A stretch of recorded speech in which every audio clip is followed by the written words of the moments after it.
and welcome to another exciting edition of our Next Guest TV show coming to you from Creative Studios.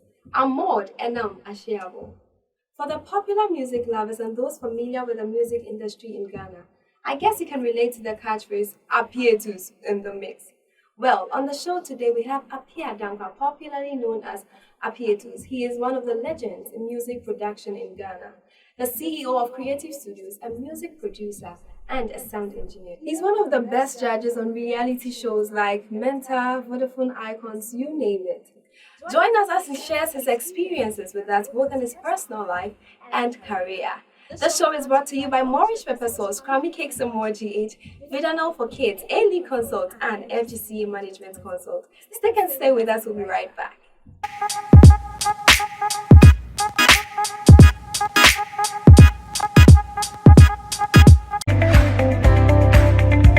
Welcome to the A-League Consult. The A-League Consult is a human capital development organization that provides capacity building, skills training, and skills enhancement for individuals and businesses. What we seek to do is to bring to the table in-depth knowledge, insights that will help people to become better at whatever it is that they are doing.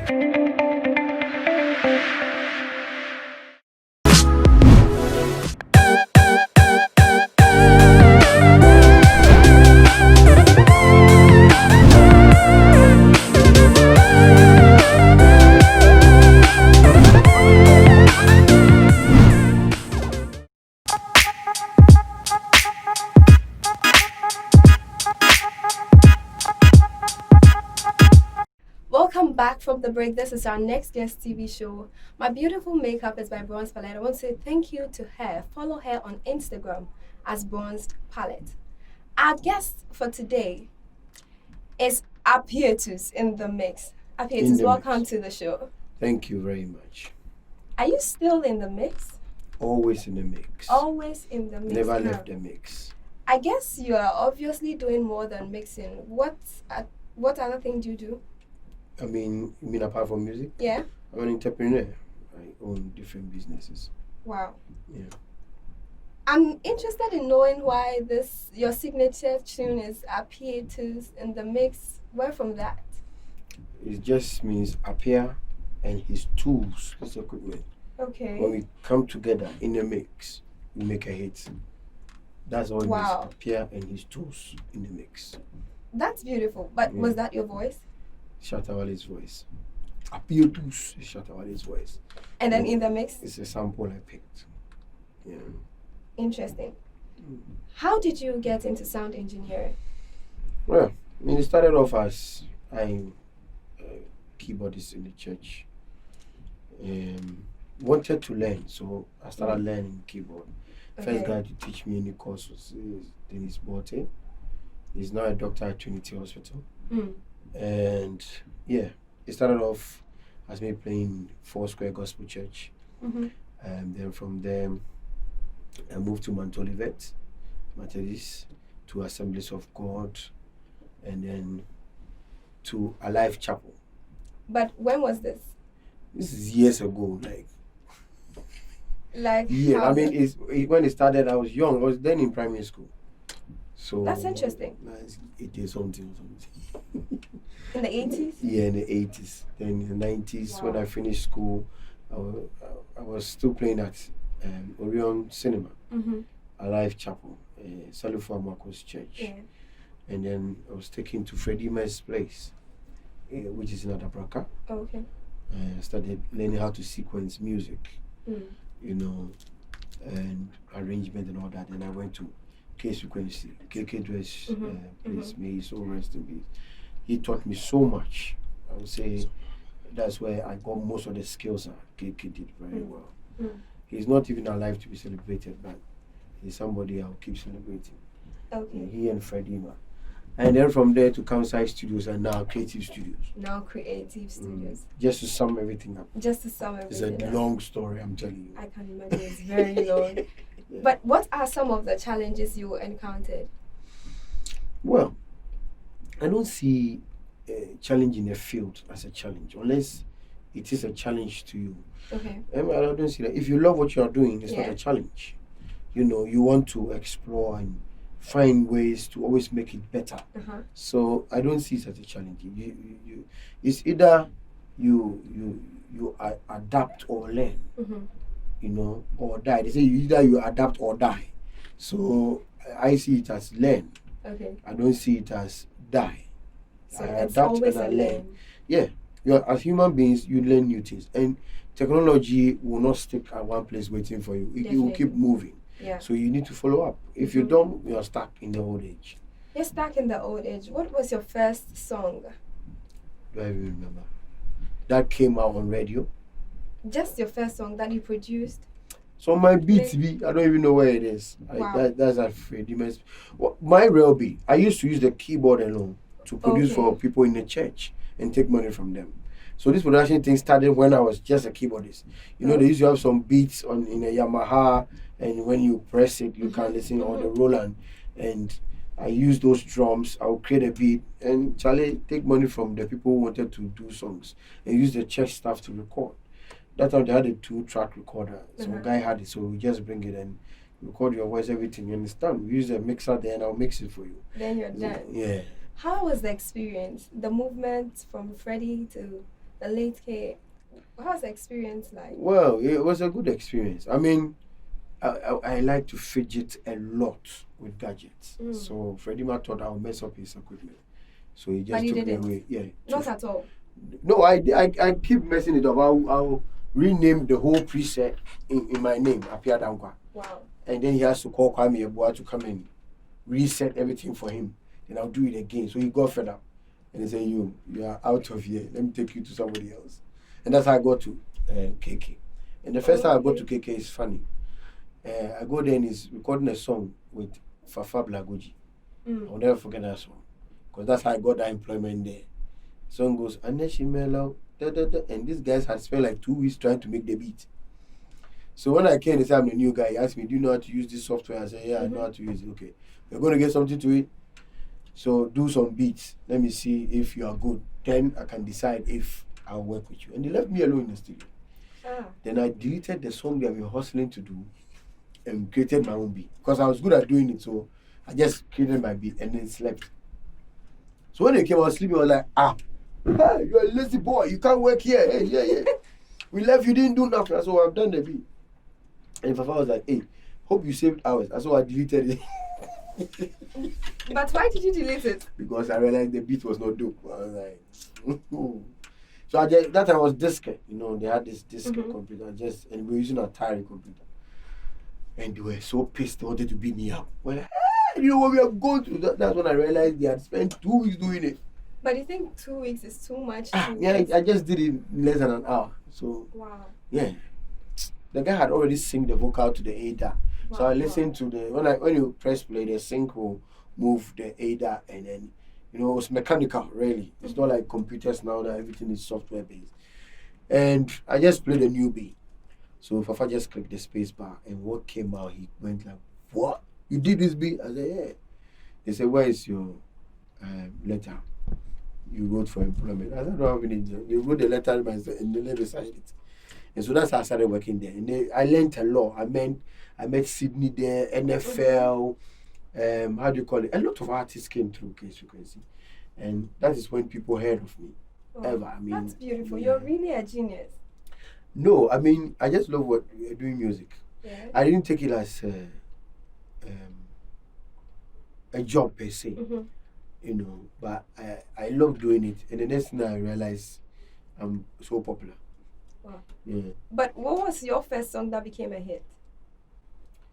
But I didn't have a first song that became a hit. I had songs that were out there, but at some point I was not using my name.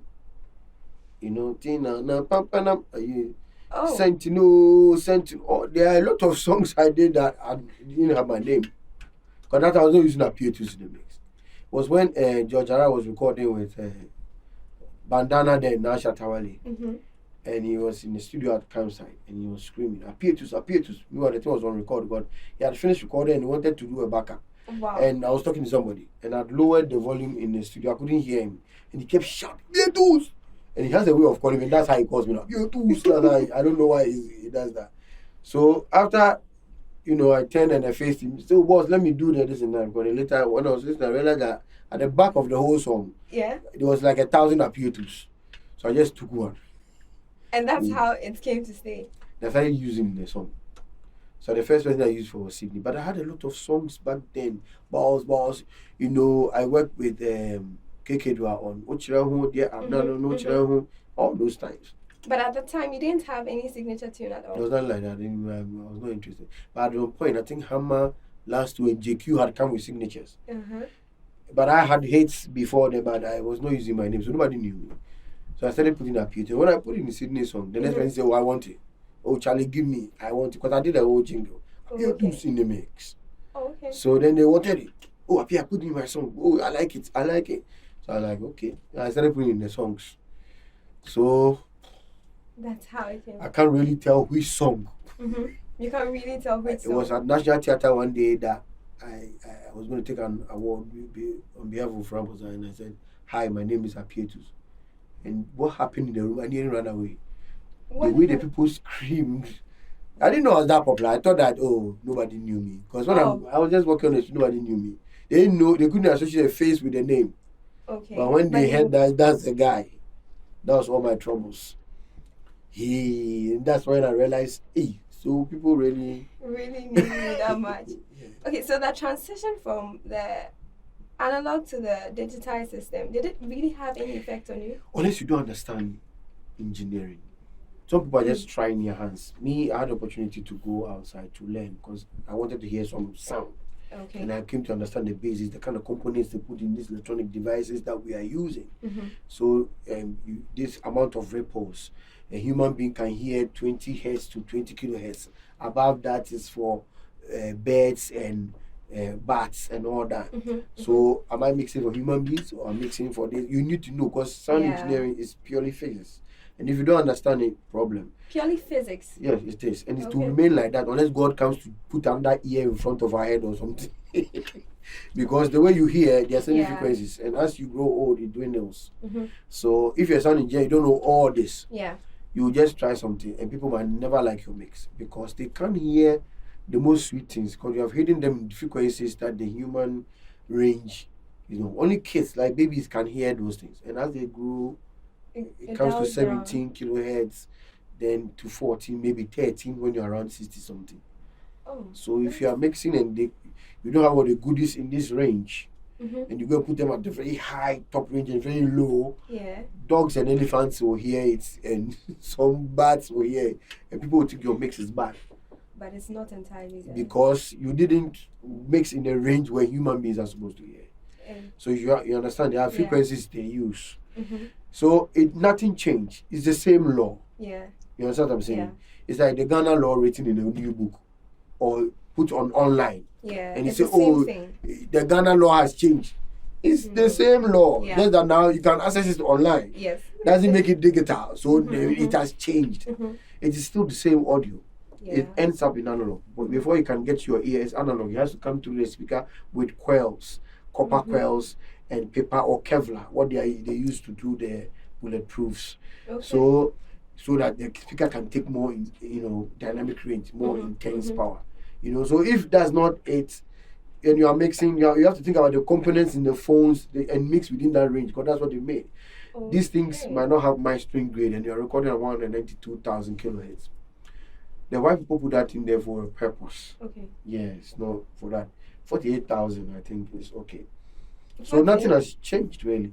It's the same technology, the digitized emulations of all the compressors we use, the equalizers, and all the vitalizers and things. It's really no change. So if you don't understand that, and they put that EQ as a software, you will not know where that this is my compressor. My ratio should be this. My attack should be this. The release should be this. The threshold should be this. And you don't know. You feel like, it's different. Yeah. I mean, analog has the warmth and all that. Yeah. But it's expensive now. So for now, the digitized is less expensive. It's less, but it gives you the same quality. Gives you the same quality. If you know what you're doing. That's amazing. Yeah. Let's talk about Azonto. You are one of the godfathers of Azonto music. How did that come about? Godfather? godfather of making the beats that led to Azonto. Oh, okay. But me, I don't know how to dance. So how then? Azonto. No, I mean, I'm a rhythm guy. I can look at how you are dancing and make a beat for it. But if you tell me to dance, I might not be. It's a movement of your body. Okay. It's telling me the tempo, the beats, everything, what the high frequencies of that beat should be and the low one should be, how you are moving. If you get this kind of beat to this particular movement, it will be sweet. And I'll do it. But then if you tell Appietus dance, it's a problem. That will become a problem. I can tell every rhythm when you are moving. I can use that to make a beat. Very simple. Azonto Fiesta. Yeah. The part you came in, what language was that? It's an alien language. Can you tell us? It's just for you to understand. Because I've been wanting to understand for a while. No, if you understand, it's very bad for you. It's very bad for you. Are there any songs you have produced or mixed that didn't hit the limelight like you expected? I've produced over 4,000 mixed, so many songs. That's amazing. Only my over 20-year career, so it's possible. Yeah, if I should count, but not all of them made a hit. Only 200 and something made a hit. 200 out of the 4,000? Yeah. Made it to limelight and became big songs that when you hear, you know, I know this song. But the rest, they didn't make it. But how did you feel about it? No, I was just working. I'm a workaholic, basically. So anyone that comes across the limelight is good for you? Not that. I mean, if an artist comes to your studio, you look at the qualities they have. Some don't have nothing. There's nothing you can do about them. So then you have to let it go, even if the money is good. Some too, you can see their talent. Probably don't have money, but then you have something small, I help them. So there are instances you let people go even if they have the money? Yeah, because the guy can't sing to save his life. If you point a gun at the guy and say, sing, and I will shoot you, I'm sure you end up shooting the person. Because the guy saying, they'll come to the studio, they want to record. And you let them go? Now, you have a reputation to keep. I recorded some songs like that, and I realized it didn't help, and it's part of that 4,000. Okay. That you didn't hear. You probably saw him on TV trying to promote it. But it didn't work because when you promote something, people don't accept it. Then they don't copy it on their phones, don't download it, don't listen to it, they don't want it at their parties, then you're lost now. So all that talent went into that beat and nothing happened. Nothing happened. Because that person has a low talent, I'll show much to try and draw attention to what I'm doing than what he's doing. Okay. But if people don't like it, they don't like it. They just don't like it. Yeah. It's still Appietus and he's still in the mix. Let's go for a quick break. We'll be right back.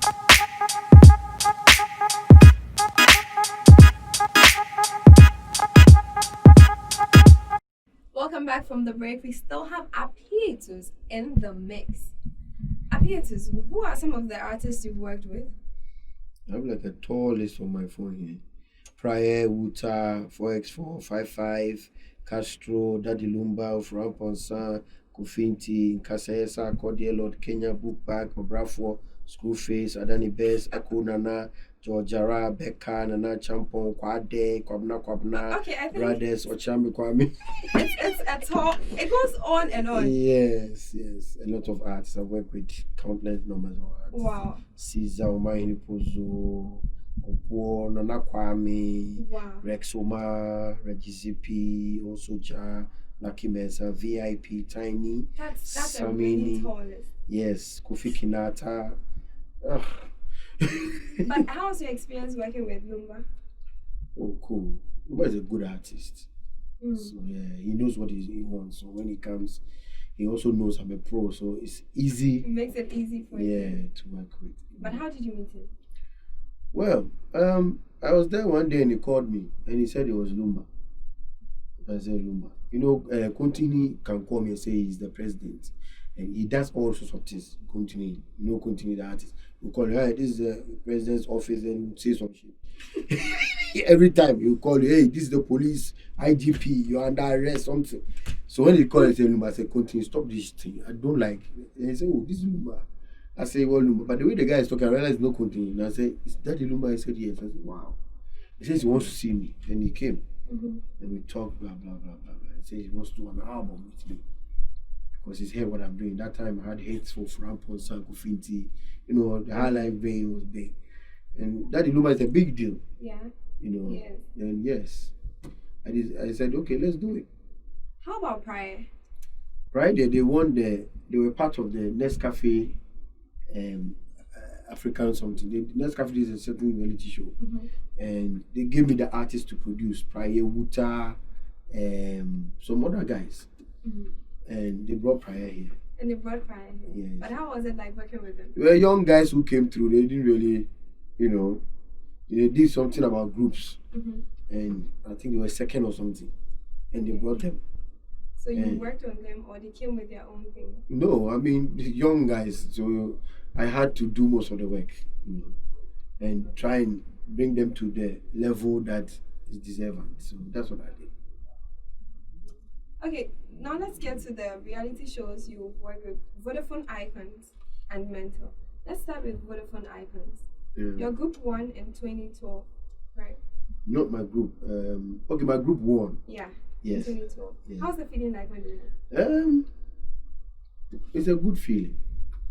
I mean, it's a very good feeling that, I took them through vigorous training, and they were able to adapt. Some people will not, and still, Riala is, out there making me proud. So yeah, I was happy they got that far. What do you look out for before you decide to train any artist that comes your way? Well, most of the artists that come, they have a lot of problems. Tension, stage fright. Even coming to work with a big producer like Appietus, it's already a certain level of tension. So you need to bring all tensions down. Tell them that you have the thing. They look for the qualities in them, their vocal, abilities, and try and improve on that, and make them who they are supposed to be. But have you ever worked with any artist and felt like this was a difficult one? Yeah, you find some artists very, very difficult. How did you deal with that? It's normal. You just need to, Karakama, when he came, it was the shy time. But he's very good. But he was very shy.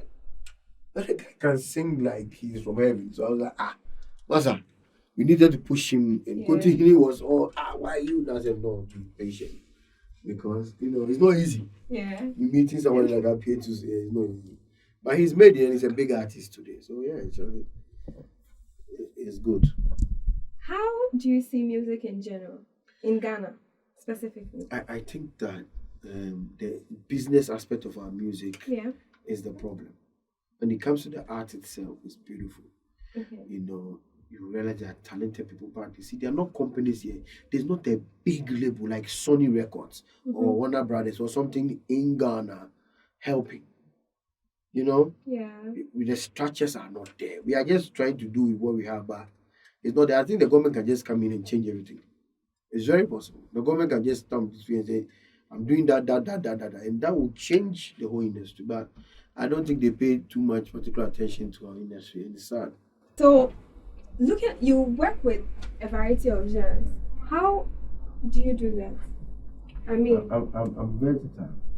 That's what it is. I can make any kind of music, from Chinese music to Korean music to whatever. I can make any. As far as it's music, it is chordal progressions. Yeah. There are notes. If that's what it is, I can make any music. Any music? Yes, because I love music and I like to listen to different variety of music. So, being dynamic is my thing. I can easily do it without hustle. All right. Taking the artist of old and now, what do you have to say about it? Everybody comes to the new vibe. When we brought our vibe, the very old people thought, oh, well, what's this? What's this? Hey, the guys are destroying the music. My dad became the issue at the time. Now, Kwame, Eugene, and the rest are also doing their thing. And that's their vibe. And you think that it's okay that way? Yeah, I only have a problem with the quality rather dropping. Quality in terms of the sound. But they are doing good beats and they are trying to sing and they put so much effect on the voices. So sometimes the original voice is gone. How do you call it? Auto-tune takes over. And that becomes bad. It becomes too much. Okay. So they should find a way to balance it and get the sound. If they can't mix and master, you go to a pro. Because I said, it's still physics. It doesn't change. Human ear is still two. Unless God comes to put some here and here, and then you can hear differently. But until then, it will not change. I think until the next creation, come with different ears and all that. But this is how we are. This is how it's supposed to be. So if they can't do it, give it to a professional and make it. You still get the glory as you did a good song. So I don't see why they force themselves to make. Because sometimes when I'm listening to the mixes and the mastering, it's bad. It's in distort mode, which is not good. Yeah. Is there any artist of old you'd like to bring back and work with? Like you really love working with that person? Amachididi. I've never worked with him before. I want to work with Amachi. Oh. But it's like he stopped recording. I want to do a whole album with Amachididi. Wow. Yeah. It's something I want to do before I leave this planet or he leaves. So if it's possible, I want to work with Amachididi. I work with Lumba, I work with Nenchi. I want to work with Amachididi. But why Amachididi? Yeah, he's the one I want to work with. No special reason, you just want to work with him? No, I like you see the way the guy sings High Life. I don't see people singing High Life like that. He makes it so easy. But the notes he's singing are jazzy and very difficult. But he sings it with like effortless. And the way he does it, you probably think he's even talking, but he's singing. And he makes it so beautiful. I want to work with him. I want to give him some rhythm like I did for that Lubai. They have been played everywhere up until now. I want to do that with Amachi. Okay. Are there some people you'd like to acknowledge? In my life? Yeah. Yeah, my wife, my beautiful wife, my kids. I love them so much. So that's my immediate family. They are the only people who tell me the truth. Maybe the rest are just fanatics. But these people, they tell me the truth. Whatever it is, that is this, that is that. Your wife will tell you, don't do this. The rest might not. Certainly. Have you worked on any production like outside Ghana? Yes, I have. I worked on productions, but they didn't become big. On productions outside. I can say that Appiah Dankwa, the whole album, I mixed and mastered Appiah Dankwa outside in London, Forest Gate, in Color Studios. Wow, that's amazing. Yeah, the whole song was not done in London. The whole mix and mastering was done in London. I was there, and the man wanted to work with me, and I said, "They always to come." And then he came. Do you train? What kind of training? Like, do you train people to do what you do? I used to. I trained voltage. I trained on team. But training means you need time. And, I don't do only this. I do a lot of things. So if I come and start promising people, I will train. It's a problem. But I want you stopped training? For now, but I'm coming to do a workshop. I'll be doing workshops. Okay. Maybe in December I might do workshops. Okay. 2 weeks. And train people who can already make the beats but are having problems with the sound. It's going to be expensive, but if you can pay, I'll give you 2 weeks of my time to solve the problem that you have. So why is it that Mr. Appiah, your sound is like this and mine is like this? Then I will show you how to get my sound and how to let it live on when even you are dead. Like Bob Marley is not alive, but his sound is living on. So I'll show them. The day I said it, like everybody wanted to do too many people. So I think I have to increase the fee. Maybe some 10,000 per person. Then I'll teach. Then you teach. But how long does it take to produce a song? Depends on the song. Depends. Yeah. But what is your longest duration for? Depends. Some songs you make the beat, the bass, the kicks, what is done. Yeah. But you want some guitars, not because I'm going to play. You want some horns, you want some saxophone. You want some background vocals to the main lead. So it depends on the song. So maybe something that will take a day will take a week because you need to bring all these people in. It depends on the song. Some songs don't need that. They just need me. And it's a done thing. They just need you and it's a done deal. How many awards have you received? I have a few, like 6 or something. 7, I don't know.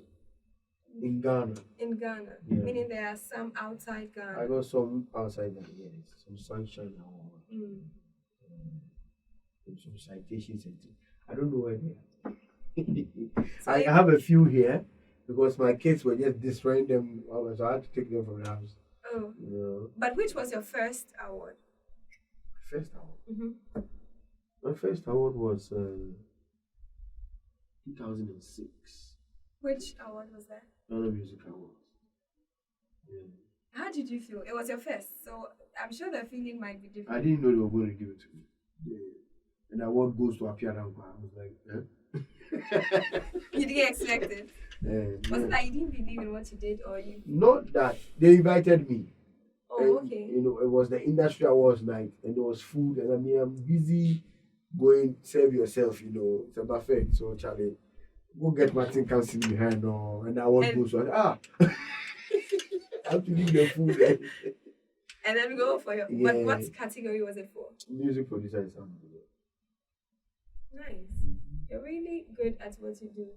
By God's grace. By God's. Yeah, it's by His grace. I'm alive, and that talent is in me. That chip that makes me do that, God put in. It's like I have maybe Vodafone chip. I have MTN chip. Somebody has something else. Yeah, somebody else has Glow. But what should we expect from you? Well, as always, I mean, I love music. Mm-hmm. And I can decide any time to do something. I'm not predictable. I can just be sitting and say, let me do this and put it up. Boom. Oh. Yeah. So you don't really have a fixed. No. Hmm. I don't know what is happening is I mix for most of the young artists. I just did it for Gasmina. Okay. Yeah, I mean, so they go and record in a different studio. They want the quality to be good. Then. It's as simple as it is. It's as simple as it is. Maybe to you, but to them it's not. That's why they're coming to you. No, yeah, because the experience. I've had over 20 years experience doing this. So, I mean, if you're... Over 20 years? Yeah. Over 20 years doing it. So, obviously, if you are just a year or two in it, you don't expect to get that quality or I can get instant. Mm-hmm. You won't. Because sound is perception. And how I hear it, you hear it like that. It's true. Do you feel fulfilled? No, I mean, I should be one of the billionaires. Yes. You should be. I have more hits than Dr. Dre. I have more hits than Dr. Dre. Mm. But he has more money than me. It's not possible. You get what I'm saying? Yeah. I should be a billionaire. They shouldn't be mentioning Despite or Canada. They should be saying Appietus. Are you getting me? The number of hits I have made. Yeah. I should be a billionaire. I should be sleeping somewhere. You understand? But it's the system does not help us. It's bad. It's very, very bad. And I think it should be fixed. You know, you can't reinvent the wheel, because it's already done. It's in circumference, round. And you can't say, oh, now the car tire should be square or something, or it won't work. We have already done it. So let's do the cars on that. Tantaka cannot say my tire is going to be square. How is it going to move on the road? Are you getting me? So there are standard practice everywhere in the world. Why can't the government just emulate and do it? It's simple. You don't have to go and find how the system will work in Ghana. Systems that have been used around the world, South Africa, and it's working. Yeah. It can just be implemented here. It will work. Yeah. Even most of our laws are foreign law. You get what I'm saying? Yeah, I do. And they put it in our law and it's working. They can make things law and let it work. And I don't think it's going to be difficult for any government. I don't see why they don't pay attention to. And how many people in the creative are so many people. Yeah. One musician, this is the job he provides for everybody. He provides job for the guy who is selling his music on the street. For the DJ who is playing on the streets and parties and weddings. For the DJ at the radio station and the radio stations itself. For TV stations, content for TV stations. So, look, imagine the job one song will produce for everybody. So let's say Shatawale, Stoneboy, all the businesses say we are not going to play music anymore and stop playing our music at funerals. What I will want to do? Absolutely. You know? So it's bad that the musician is not making enough. And he should just make his money's worth. He's not asking the government to give him money. But my song was played here. Put the system in place that they will know my song was played 10 times according to it. And they use it to sell their products. So I have to make this percentage. It's as simple. It's very simple. Same in abroad. You use somebody's music, you pay them. So at the end of the day, nobody loses. But it's difficult for government to do this. I don't get it. All the governments that have come since in Nkrumah cannot solve this small problem. They'll solve it. But do you think you're celebrated in the industry? Because you have a lot of hit songs to your name. Do you think you are celebrated? It's an issue I don't want to talk about. People celebrating you is not by force. They can celebrate you if they want. They can decide not to celebrate you. I feel like we don't celebrate our legends enough. One is Dr. Kwame Nkrumah. Yeah. Two is I don't think we celebrated Rollins enough. Yeah. I don't think we celebrate our people enough for one reason or the other. And then when the person dies, we try to cover up. It's too late. It's gone. It's too late. Yeah, it's gone. You see how Jamaicans celebrate Bob Marley? He's not alive. Yeah. See how these white boys celebrate Michael Jackson, who is dead. So why can't we celebrate our people when they are alive? When they were alive, they celebrated them. When they are dead, they are celebrating them. You know, when Bob Marley was alive, they celebrated him. When he's dead, they are still doing it. Yeah. You know, so it makes you look real. But in this country, oh, he was this. After, then they are saying all good things because they know you are gone, paying last respect, and it's wrong. When the person is alive, you celebrate the person. The rich billionaires come together, Appiah, we are giving you this. Because you did, we all listen to your music. We are Gilumba, we are also giving you this. Because then we are giving you this. And these billionaires can just come together in this country and decide to do this. They don't need any sponsor from anywhere. All the top 100 companies, Club 100, can come together and say, we are celebrating all the legends. And they can do it. It's very, very simple. And these people will feel celebrated that, oh, I did this. And you know, Freddie Man taught a lot of people. We couldn't do that for him. A lady had to buy a car for Freddie Man. It was bad. You know, and he's a legend. So I feel like they can decide we'll celebrate every legend. And it's possible they can do. Because the legend, they are not like in a million, but we are not even 100,000. I'm sure we are not even 100. So if they decide that, we'll give each of them $1 million. These guys are billionaires. We'll give them $1 million and a house and a car and some money. They can do it. They can do it. Your message, your last words to the youth or artists who want to walk in your step. Yeah, I think they should be fighting for the right cause. The problem with the artists is when you're on your A game, you forget that the system doesn't work because you're making money from shows and getting endorsement deals. But when your music is supposed to really be paying you more than those endorsement deals, when there's a system in place. Now I had to go and join Samro in South Africa because Gamro is not helping me. So I had to join Samro. And within just a matter of a few months, they were able to gather data that shows that I have this money hiding all over the world. Yeah. Wow. And it's not small money. Huge. They were able to detect that your music has been played here, your music has been played here, you play. More, I've been here with Gamro for almost 20 years. They can't find where the music is. Someone just found, oh, these guys owe you that one, owe you. And I have a publisher, share publishing. Oh, this guy, blah, blah, blah, blah, blah. Your money is here, and we are collecting it.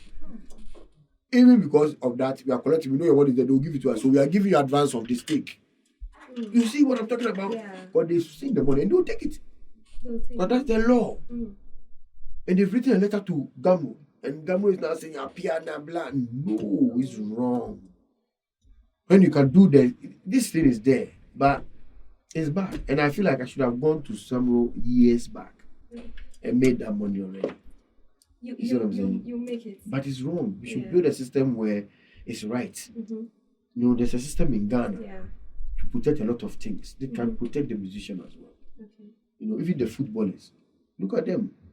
They are signing good deals. There's a system that is helping them. In our industry, nothing.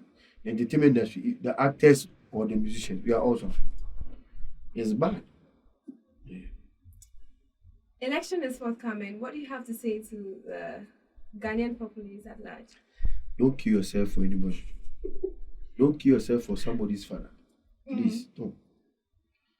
When I see, I see people fighting, I think it makes me feel bad. Poverty is very bad.